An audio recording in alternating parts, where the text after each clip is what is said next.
pengusaha itu bekerja tidak untuk uang. Ini menarik. Loh, terus buat apa saya bekerja? Seorang pengusaha bekerja tidak untuk uang.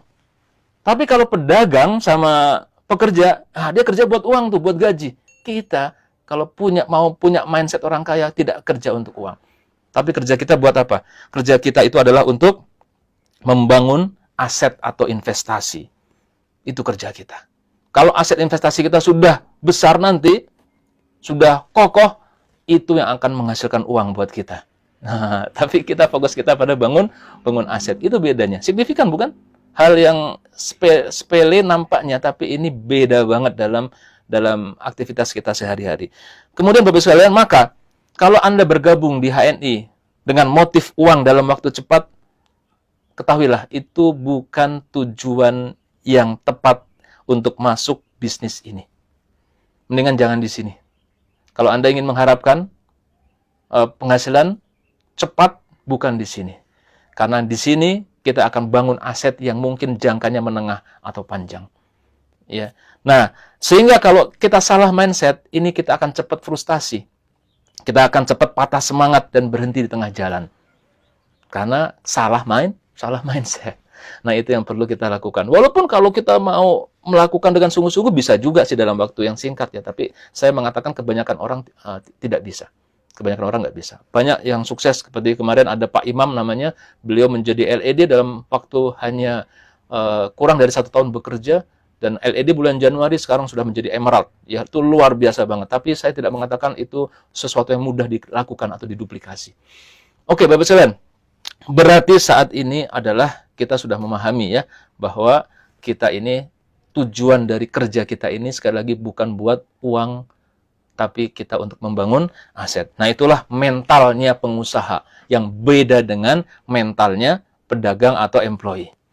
Nah, kemudian yang kedua yang harus kita rubah adalah perubahan emosional. Tadi perubahan mental. Perubahan emosional, Bapak Ibu sekalian, yang harus kita miliki, pengusaha miliki, adalah seorang pengusaha itu dalam bidang usaha dan investasi ada istilah high gain, high risk. High gain, high risk. Kalau mau untungnya gede, ya resikonya besar. Berarti harus sungguh-sungguh itu, kerjaannya itu. Resikonya juga luar biasa. Nyalinya besar. Harus nyalinya besar. Makanya saya dalam materi yang lain mengatakan bahwa pemimpi sama pemimpin itu bedanya cuma 1 huruf saja. N. Ya kan, pemimpi, pemimpin. Maka kalau Anda mau jadi pemimpin, mau jadi leader sukses, perhatikan huruf N ini. Ada 5 N yang harus Anda siapkan. Yang pertama, niat yang tulus. Nah, ini panjang lebar. Silahkan lihat di YouTube saya saja ya. Niat yang lurus. Yang kedua adalah kita harus punya nilai moral yang tinggi. Saya ingatkan di sini, kita punya cita-cita yang tinggi, menjadi orang yang sukses. Jangan kotori langkah-langkah kita dengan kecurangan. Percayalah. Itu bisa jadi menunjukkan Allah melihat kita nggak pantas jadi orang kaya. Baru sekarang aja udah curang. Ya, dalam sebuah hadis Rasulullah bersabda bahwa tidaklah Allah meninggalkan 2 orang yang berserikat hingga salah seorangnya berkhianat. Maka kita tidak mengisi kesuksesan kita ini dengan khianat. Yang kedua, nilai moral yang tinggi. Nah, yang ketiga adalah nalar yang mumpuni. Nalar yang mumpuni ini dibangun dari knowledge dan ilmu. Berarti kita adalah orang-orang yang haus ilmu. Kita akan selalu hadir dalam pelatihan-pelatihan. Walaupun kita sudah pernah dengar materinya, pasti ada hal yang lain yang perlu kita lakukan. Jadi orang sukses di HNI, Bapak Ibu sekalian, para leader sukses adalah orang-orang yang maniak pelatihan, maniak training. Dia akan ikutin, walaupun materinya sudah pernah. Kenapa? Karena ingat, ini bisnis duplikasi. Begitu kita maniak pelatihan, maka jaringan kita, mitra-mitra kita juga akan orang-orang yang sangat perhatian pada pelatihan. Nah, yang keempat, bedanya pemimpin adalah dia punya network yang luas. Maka jangan pernah berhenti PCA. Perhatikan bahwa jaringan kita ini semuanya hidup tumbuh. Ya. Nanti kita akan pantau, para LED dipantau, mana-mana yang omsetnya itu di bawah rata-rata. Nah, kita pun juga memantau grup-grup kita di bawah, mana yang tadinya semangat kok kurang, kita deketin. Nah, network yang luas, jangan pernah berhenti PCA. Karena nggak mungkin jadi pemimpin kalau dia tidak memiliki pengikut yang banyak, nggak mungkin. Nah, yang kelima, ini yang kelima yang berkaitan dengan materi ini. N yang kelima adalah nyali. Nah, Bapak Ibu sekalian, maka pengusaha itu adalah risk taker. Dia berani untuk menanggung resiko. Sedangkan tadi pedagang atau pegawai, dia adalah tidak mau, dia adalah safety player. Rata-rata begitu sifatnya. Sehingga seorang pengusaha adalah orang-orang yang tidak pernah takut gagal, Bapak Ibu. Ini penting banget. Bedanya pengusaha sama pedagang dan employee adalah pengusaha sukses super kaya, orang-orang yang tidak pernah takut gagal. Karena dia menyadari dalam dunia yang nyata adalah orang yang sukses itu adalah orang yang melakukan kesalahan terbanyak. Jadi suatu ketika pemain basket, siapa namanya yang paling terkenal itu? Dalam sebuah gathering pemain basket, dia mengatakan bahwa Bapak Ibu sekalian, para pemain basket, siapa ya di antara Anda yang pernah gagal main dan kalah 5 kali? Banyak yang nunjuk, ya kan? Siapa yang pernah main dan kalah 20 kali? Sedikit yang nunjuk. Siapa yang pernah main dan kalah 100 kali? Nggak ada yang nunjuk, cuma saya sendiri. Dan bisa dilihat bahwa yang pernah main dan pernah kalah seiring dengan kesuksesan dia. Jadi kalau Anda mau tidak pernah gagal, gampang, nggak usah melakukan apa-apa. Jadi kalau filosofi seorang dari pengusaha adalah dia tidak pernah takut kegagalan. Karena apa? Semakin dia gagal, dia akan mengambil dari intisari dari pelajaran kegagalannya, maka dia akan menjadi orang yang semakin sukses. Jadi bedanya di situ. Dan sunatullah mengajarkan kepada kita, Bapak Ibu, ada burung yang tinggal di pohon yang tinggi. Ya, burung yang tinggal di pohon yang tinggi sekali. Kemudian dia mentas, ada anak burungnya sudah keluar dari telur, dan dia tumbuh, lama-lama rambutnya, bulunya keluar, dan tibalah saat dia untuk belajar terbang. Sarangnya di ketinggian. Coba lihat, dia akan melihat ke bawah, yang dilihat adalah kedalaman yang sangat luar biasa, yang kalau dia itu terjun dan tidak bisa terbang, dia akan mati. Sekarang pertanyaan saya, kalau si anak burung tadi takut, dia tidak berani untuk ngambil resiko, dia terus diam di sarang saja, apa yang terjadi? Dia akan selamanya tinggal di sarang tersebut. Dia tidak akan menjadi orang yang bisa sukses, burung yang sukses terbang. Maka apa yang dia lakukan? Lihat, dia berani ngambil resiko. Dia terjun dari ketinggian, kemudian dia kepakan sayapnya. Dia belum pernah mengepakkan sayap. Dia kepakan sayap dan dia jatuh.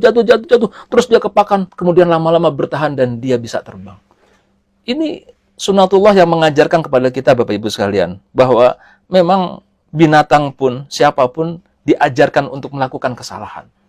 Bapak Ibu, kalau naik sepeda, belajar naik sepeda dahulu. Sampai nabrak nyebur got nggak? Pasti. Lecet nggak? Pasti. Kalau Anda nggak mau nabrak, nggak mau nyebur got, nggak mau lecet, nggak usah belajar naik sepeda. Selamanya Anda nggak akan bisa naik sepeda. Ayo, ada nggak di sini yang nggak bisa naik sepeda? Ada pasti ya. Itu kebanyakan sebabnya apa? Takut, nggak mau belajar, takut nabrak. Tapi ketika dia nabrak, nyebur got, palanya benjol, lecet, biasa itu. Maka dia akan semakin pandai dan dia akhirnya bisa naik sepeda. Maka sebagai networker, sebagai pengusaha, Bapak Ibu, Anda didorong untuk belajar dengan melakukan kesalahan. Jadi jangan takut dengan kesalahan. Dan memperbaiki dan menjadi lebih cerdas secara mental dan emosional. Bahkan seringkali kegagalan itu jauh lebih bermanfaat daripada keberhasilan. Karena apa? Semua orang tuh mengalami kegagalan. Kita harus siap-siap ini. Prospek ditolak. Dibilang, udahlah kerja yang real-real aja. Itu biasa, Bapak Ibu. Jadi Bapak Ibu, ketika melihat profil PLC, melihat profil seperti Pak Firly, ya, kemudian Pak Rudianto, dan lain-lain, Anda melihatnya sekarang, sosok sekarang. Tapi di balik itu di balik kesuksesan figur sukses tersebut, Bapak Ibu, ternyata dipenuhi dengan kegagalan-kegagalan. Dipenuhi dengan penolakan-penolakan. Jadi kita ini, Anda bergabung dengan HNI, bergabung dengan bisnis networker ini, Bapak Ibu. Langsung ada senapan yang nodong ke kita. Yang kalau kita nggak mempersiapkan diri menghadapi senapan ini, maka Anda akan tertembak, plek, dan mati. Apa itu senapan tersebut? Anda bergabung ke HNI. Dengar bos, luar biasa. Mimpi Anda bangkit luar biasa. Anda harus menjadi orang sukses seperti saat ini, Bapak Ibu. Anda punya motivasi luar biasa bahwa sukses itu akan terjadi. Insya Allah saya bisa. Anda pulang. Dan kemudian Anda dengan penuh optimis menceritakan kepada istri Anda.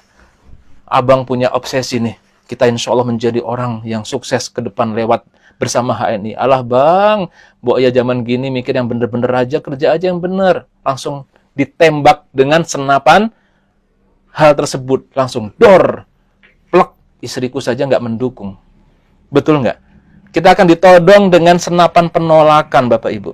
Tapi kalau Anda sudah dibekali hal ini, Anda akan sadar, wah ini berarti juga yang dialami oleh Pak Firly, Pak Wisnu, oleh Pak Rudianto, oleh Pak Iwan Setiawan, oleh semua orang-orang sukses yang ada di HNI. Oh, kita tersenyum. Alhamdulillah, saya berarti sudah berada di jalan yang benar untuk meraih sukses. Ah, begitu. Itu sifat daripada seorang pengusaha itu. Seorang networker yang sejati. Jadi, emosionalnya beda banget. Beda banget, Bapak Ibu. Sekarang Anda nggak perlu takut dengan penolakan. Bahkan kalau ada penolakan, Bapak Ibu, misalnya kita menghadapi penolakan yang lebih, yang menyakitkan hati, maka kita tersenyum, terima kasih sudah menolak saya, yang insya Allah ini akan semakin menguatkan saya. Nggak jadi down dia. Dan nanti dia akan membuktikan bahwa 2-3 tahun lagi, baru orang yang menolak, yang mencemooh kita itu, baru akan berpikir ulang, dan bahkan baru dia akan mau berjuang bersama kita, setelah 2-3 tahun kemudian. Nah, Bapak sekalian, jadi beda ya, beda banget mental daripada pengusaha dan mental daripada seorang pedagang atau seorang pegawai. Kalau ini kita setting, kita sudah benar, maka insya Allah apapun yang terjadi bisa kita atasi. Dan seperti pintu kesuksesan itu sudah terbuka. Ya, terus kita asah keahlian-keahlian kita. Baru nanti setelah kita konsep dasar ini kita miliki, Anda akan belajar bagaimana langkah teknis aplikatifnya. Bagaimana skill PCA. Bagaimana kalau udah PCA berhasil kita follow up. Bagaimana setelah follow up kita bentuk home sharing. Bagaimana cara offline. Bagaimana cara melakukan pembinaan atau home sharing yang online dan seterusnya. Itu bab skill yang bisa kita kejar. Tapi kalau kita konsep dasarnya ini belum punya atau salah mindset, Anda akan terseok-seok di dalam penerapannya. Maka insya Allah Bapak Ibu sekalian, semoga Allah ridhoi langkah-langkah kita dan kita bisa meraih kesuksesan ke depan yang saya yakin insya Allah Bapak Ibu nggak usah khawatir. HNI ini insya Allah akan terus tumbuh menjadi perusahaan yang besar. Dan ini moment of truth yang luar biasa. Kita semua bisa ikut tumbuh bersama HNI. Banyak inovasi-inovasi yang akan kita paparkan ke depan, akan kita jalankan ke depan. Ketika Anda saat ini sudah memiliki jaringan yang kokoh, aset jaringan yang kokoh, maka ini akan menjadi sesuatu yang sangat luar biasa buat kehidupan kita. Jangan lagi tunda saat ini. Kita bertekad bahwa kita insya Allah akan merubah hidup kita menjadi jauh lebih baik ke depan bersama HNI. Demikian saja mungkin dari kami. Lebih kurangnya mohon maaf. Assalamualaikum warahmatullahi wabarakatuh.